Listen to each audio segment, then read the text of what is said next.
Қайырлы күн, қымбатты көрермендер, пайдаларына каналына қош келдіңіздер. Рамазан айы құтты болсын.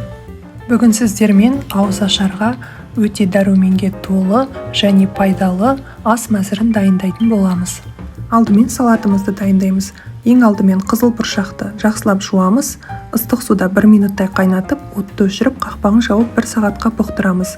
1 сағат өткеннен кейін отты баяулатып қосып, фасоліміз дайын болғанша пісіріп аламыз. Көкөністерді жақсылап жуамыз, үстінен тұз сеуіп, фольга қағазына орап, 180 градуста қызып тұрған пеште 30-35 минуттан пісіріп аламыз. Қызылшаны көбірек ұстауға кеңес беремін.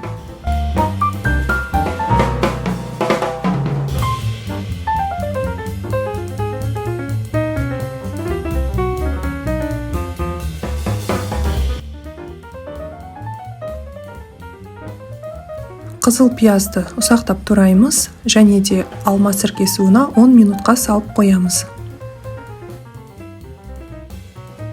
Пеште пісіп шыққан картопты, сәбізді және қызылшаны ұсақ бөліктерге бөліп, 4 бұрышты шаршы етіп тураймыз.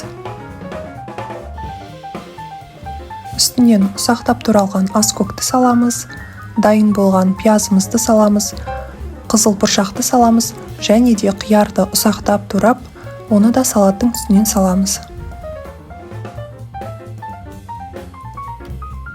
Дәміне қарай тұз бұрышын қосып, зәйтүн майымен жақсылап тұрып араластырамыз. Дәруменге өте бай, ағзаңызға пайдалы салатымыз дайын. Енді ыстық тамақты жасауға кірісеміз.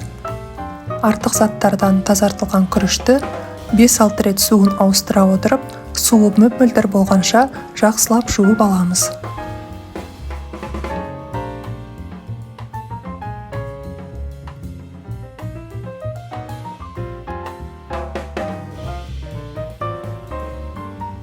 Пиязымыз бен сәбізді жақсылап ұсақтап тураймыз және де қызып тұрған отта қуырамыз.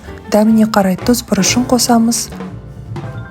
Үстінен күрішімізді салып, 5-6 минуттай қызып тұрған отта жақсылап қуырамыз. Күріштің бетін сәл ғана жауып тұратын мөлшерде қайнаған суды құйып, 10 минуттай күрішімізді баяу отта пісіріп аламыз.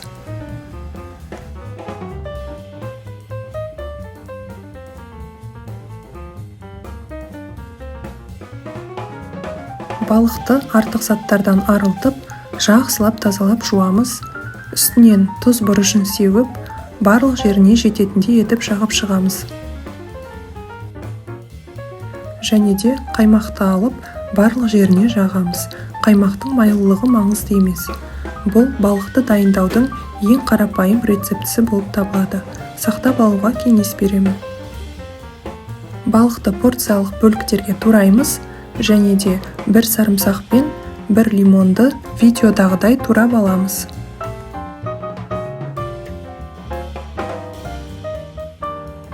Протеинді сәл ғана өсімдік майымен майлап, үстіне балығымызды орналастырамыз. Балықтың әрбір бөлігінің ортасына 1 тілім лимон мен 1 тілім пиязды салып орналастырып отырамыз.